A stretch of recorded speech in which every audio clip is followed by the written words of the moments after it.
दोस्तों नमस्कार, मैं हूं कुसुम शर्मा और इस वक्त करनाल के जिला लघु सचिवालय से आपको ये खबर दिखाई जा रही है, जहां पर एक पुराना मुद्दा है। आपको बता दें, जो मलखान नाथ है उसको चेत राम बना दिया गया था। ऐसे में 2 साल बाद जो है उसको बहाल किया गया, क्योंकि डीएनए टेस्ट के बाद बहाल किया गया। चेत राम इस समय साथ है। सर, क्या मामला था, एक बार बता दीजिए। क्या पूरा मामला था? पूरा मामला जी ऐसा है, मेरे को केस में फंसाया गया था चेत राम बनाकर जी, और मैं मलखान नाथ हूँ जी। सुनो, मेरा बैजनाथ है, 7 भाई हैं जी। तो रियाज 4 बच्चे हैं। रियाज मेरी त्रावड़ी जोगी माजरे की है। त्रावड़ी कराने वाला लेलानी जोगी माजरे का जी। मैं तो आपको फंसाया कैसे गया उस केस में? जी चेत राम के नाम से ही फंसाया हुआ है मेरे को। बहुत मारा पीटा जी मेरे को। तो आपको ये क्यों उठाया गया और किसी को क्यों नहीं उठाया? ये नहीं पता जी मेरे को। क्या उस परिवार के साथ आपकी कोई जान पहचान? कोई जान पहचान नहीं थी महाराज जी मेरे को। सिर्फ भिक्षा लेने के लिए गया था जी। मैं अपना मोबाइल नंबर दिया था बस उसने। कौन से सन की बात बता रहे, एक बार पूरा ब्रीफ कर दीजिए। ये तो मैं पढ़ा लिखा नहीं हूँ, मेरी बहन में तो अंगूठा कौन चेक से सन की बात है? ये बताएगा जी। वकील साहब, एक बार आप बता दीजिए, फिर हम इनसे जानेंगे। हाँ जी, आज तक इंसाफ नहीं मिला। आप मलखान भाई के वकील हो? जी सर। क्या कुछ कहना चाहेंगे आप? सर, मैं सबसे पहले आपको कुछ कहने से पहले मैं दोबारा से आपका पुनः जितने भी हमारे मीडिया साथी हैं, आप सभी का ग्राम पंचायत ललियानी जोगी माजरा की तरफ से बहुत बहुत धन्यवाद करता हूं, अभिनंदन करता हूं। ये सुनने में एक फिल्मी कहानी लगती है, मैंने पहले भी बताया था, लेकिन ये सच्चाई है। आपके सामने जो खड़े हुए शख्स है, ये जो है मलखान नाथ है। इनको CIA staff SHO city Sonipat ने इनको चेतराम बना करके कन्विक्ट कर दिया। 2 एफआईआर में इनको अंदर जेल में डाल दिया गया। और 29/11/2025 में जब इनका डीएनए रिपोर्ट आई, एफएसएल आई, फिंगरप्रिंट्स की रिपोर्ट आई, जब जाके जजेस ने, जो मैडम है वहां पर जेएमआईसी साक्षी गुप्ता जी ने, उनको दोनों चार्जेस से दोनों एफआईआर में डिस्चार्ज किया है। सर जी, इन्होंने 2 साल जो इनके 2 साल की सजा काटी, घर भी बिक गया। जेल में गया। चेतराम पहले जेल में गए थे। 1997 में एक एफआईआर दर्ज होती है चेतराम के खिलाफ, जो पिनाना गांव के रहने वाले हैं। उन्होंने उसी गांव की रहने वाली एक महिला केला, वाइफ ऑफ राजेंद्र फौजी की हत्या की थी। उस मामले में उनको अरेस्ट किया गया और वो 3 साल ट्रायल चला।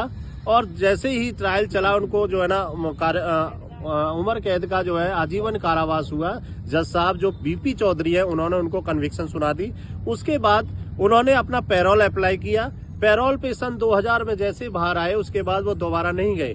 सर, जब भी कोई जेल में जाता है तो वहाँ फोटो भी होती है, सब कुछ होता है, साक्षी होते हैं। बिल्कुल आपकी बात बिल्कुल आपको फंसाया गया। लीगली आपकी बात बिल्कुल सत्य है कि जब भी किसी कैदी को पुलिस लेके जाती है, जज साहब के आदेश पे उनके वहां पर फिंगरप्रिंट्स होते हैं, उनकी आई भी स्कैन होती है। लेकिन इसमें बहुत बड़ी साजिश रची गई है उनके घर वालों की तरफ से, जो असल चेतराम है उनके घर वालों की तरफ से, पुलिस के द्वारा, और जो भी डीएसपी तक, एसपी तक रैंक के इसमें अधिकारी शामिल हैं, उन्होंने इस चीजों को नकार दिया। नहीं तो 2 साल क्यों कड़ी सजा जो है ये भोगते बेचारे। एक निर्दोष आदमी, एक गरीब घुमंतु समाज से बिलोंग करने वाला आदमी वहाँ पर 2 साल की कड़ी सजा के बाद बाहर आया। जेएमआईसी कोर्ट से जो है बरी हो चुके हैं। जेएमआईसी कोर्ट से बरी हो चुके हैं, आदेश हाँ ऑर्डर है सर, मैं कॉपी दे दूंगा। कहो तो सर, जो 2 साल इन्होंने सजा काटी आपको, तो जो मैडम ने दोनों एफआईआर में आदेश पारित किए हैं, मैं आपको कॉपी दिखाने जा रहा हूँ। जोगी माजरा मैं दिखाने जा रहा हूँ। ये कॉपी है, ये आप देखेंगे ऑर्डर की कॉपी है। ये CHI नंबर 123/2024 का मैटर है, एफआईआर नंबर 646 में। और ये मैडम साक्षी गुप्ता ने ये 29/11 को ऑर्डर किया है। 29/11/2025 को इनको डिस्चार्ज किया है। दूसरी जो चार्जेस थे दूसरी एफआईआर के, जो 361 है, उनका ऑर्डर ये साथ में लगा हुआ है। और ये 29/11 को इनमें भी उन्होंने डिस्चार्ज, ये जेल से बाहर आए। उसके बाद ही 29/11 को जेल से बाहर आए हुए। आप से जो है मिलने पहुंचे थे दोबारा आज हम दोबारा क्यों मिलने पहुंचे एसपी साहब से?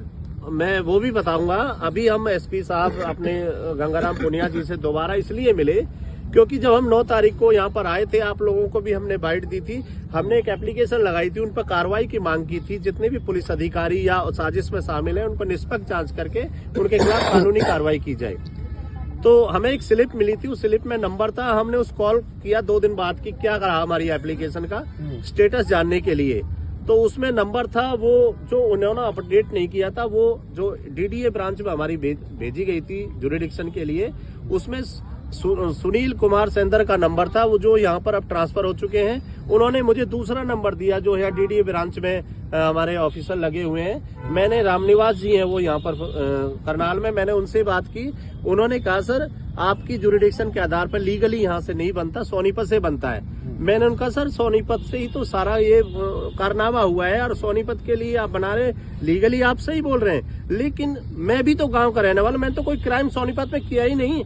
मेरी जुरिडिक्शन यहाँ की होनी चाहिए क्योंकि मैं इस गांव का रहने वाला हूँ, मैं यहाँ का रहने वाला हूँ, मैं पला बड़ा हूँ, तो मेरा जुरिडिक्शन यहाँ के लिए। तो उन्होंने कहा मुझे कि आप एक बार एसपी साहब से मिल लीजिए और रिक्वेस्ट कीजिए। मतलब आप FIR दर्ज करवाना चाहते हैं करनाल से? बिल्कुल, FIR दर्ज करनाल से ही कार्रवाई कराना चाहते हैं, साजिश रचने की और इनको हाँ बिल्कुल सर। इसमें क्या हुआ कि आज हम एसपी साहब से मिले, एसपी साहब ने हमें जो बताया कि मैंने आपकी एप्लीकेशन जो है वहाँ पर सोनीपत सीपी को भेज दी है, और ये एप्लीकेशन जिसमें हम थोड़ा सा चेंज करके हमने दिया था कि हमारी यहीं से होना, हम गरीब आदमी है, हम लोगों का मुकाबला नहीं कर पाएंगे, लेकिन हमें न्याय, आप जैसे अधिकारी अगर यहाँ से कोई SIT गठित करके कार्रवाई करें तो हमें न्याय मिल सकता है। तो साहब ने दोबारा से ये कहा कि भाई जुरिडिक्शन जब वहाँ की बनती है तो हम यहाँ नहीं कर सकते। अब उन्होंने हमें सीपी साहब से मिलने, सीपी सोनीपत के लिए कहा है कि आप सोमवार को उनसे मिल लीजिए। सर इन 2 सालों में आप DGP साहब से मिलने की भी बात कह रहे थे, क्योंकि DGP साहब तो किसी की ड्यूटी लगा सकते हैं। बिल्कुल सही बात है, क्योंकि वो आला अधिकारी हैं, हरियाणा पुलिस के चीफ हैं, तो हम यही चाहे उनकी पुलिस के द्वारा ये कारनामा हुआ है, तो हम सोमवार को अपना पूरा समाज, अपने मौजूदा आदमी, मौजूदा सरपंच, कई गांवों के महिलाओं के साथ हम DGP OP सिंह जी से मिलेंगे चंडीगढ़ पंचकुला 6 सेक्टर में उनके ऑफिस पे, और अपनी बात रखेंगे। वो जो फैसला करेंगे हमें मंजूर होगा। वकील साहब इन 2 सालों में इनके परिवार ने काफी यातनाएं सही, घर तक बिक गया, उसके लिए भी कुछ आप करेंगे? बिल्कुल मैम, हम स्टेप बाय स्टेप चल रहे हैं। हमने SP करनाल से मिले, अब हम DGP साहब से मिलेंगे, उसके बाद CM साहब से भी मिलेंगे। मैं आज आपको बता रहा हूँ, CM साहब का जब हमारा कोई फैसला हमें संतोषजनक होगा, हमें समझ में आ जाएगा, ठीक है, नहीं तो ऑनरेबल हाई कोर्ट से हम इसको कंपनसेशन प्लस में यहाँ FIR डायरेक्शन के लिए हम रिट फाइल करेंगे जल्द से जल्द। नीलोखेड़ी विधायक से मिले कबीर पंथी जी से? नहीं सर, हम मिले थे, लेकिन ये लोग गए थे, वो मिले नहीं मौके पर। आज ये मिलेंगे दोबारा। सबसे बड़ा मिलेंगे। क्या लगता है कि पुलिस से जो है आपको जो निष्पक्ष जांच होने की उम्मीद है कि न्याय मिलेगा? उम्मीद है सर, अभी तो उम्मीद है। अगर DGP साहब डायरेक्शन कर देते हैं तो हमें उम्मीद है कि सभी पुलिस ऐसी नहीं होती, सारे लोग एक जैसे नहीं होते। पुलिस में बड़े ईमानदार ऑफिसर हैं, बड़े जाबाज ऑफिसर हैं, लेकिन ये तो पता नहीं, ये इन लोगों को तो पुलिस से निकाल देना चाहिए, इनको टर्मिनेट कर देना चाहिए, इनकी वर्दी उतार देनी चाहिए। सर एक बात समझ में नहीं आई सारे प्रकरण के अंदर कि उन्हों को ये मलखानी ही क्यों ऐसा मिला कि जो फंसाया गया चेतराम बना। मैं बता देता हूँ, उसके पीछे भी एक रीजन रहा है, क्योंकि ये नाथ समुदाय से बिलोंग करते हैं, गोमंतु समाज से बिलोंग करते हैं और सपेरा समुदाय से बिलोंग करते हैं। इनका काम है भिक्षा मांगना, देसी जड़ी बूटियों के इधर उधर देश प्रदेश में जाना।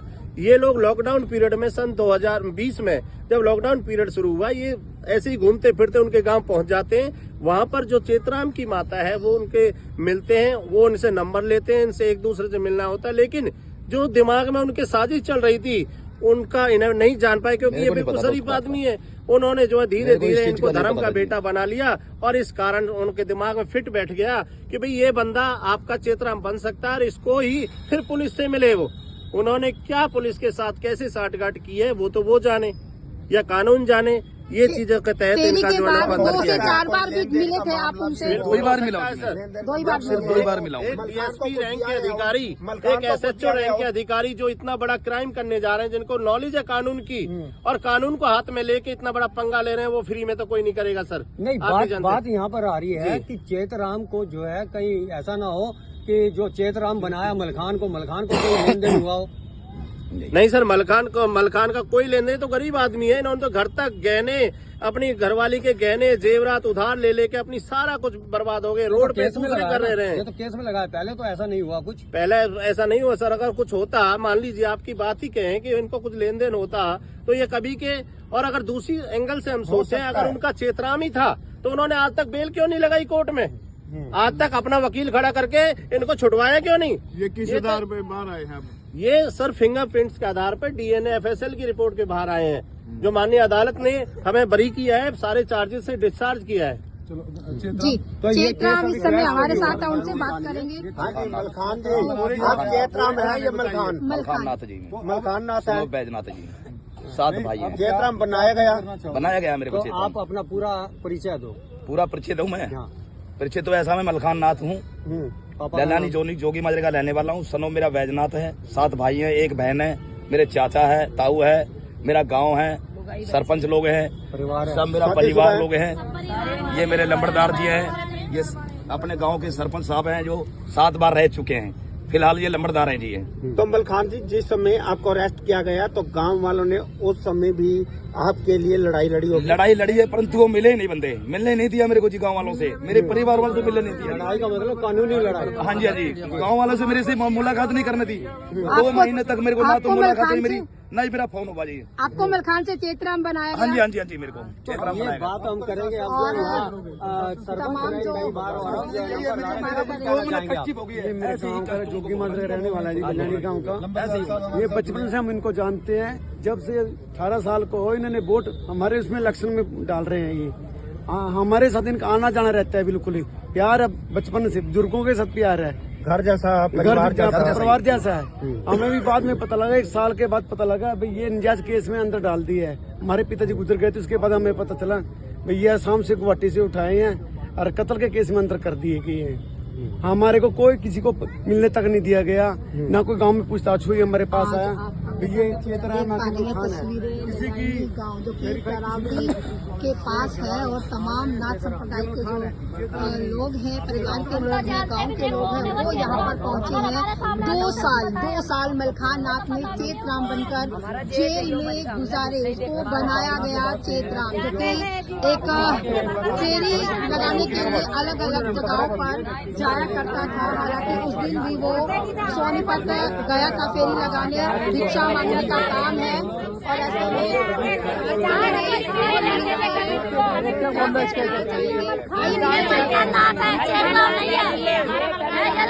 हमारे जेठ है, 55 से 15 साल होगी मेरी शादी को, ये पास में रहते हैं।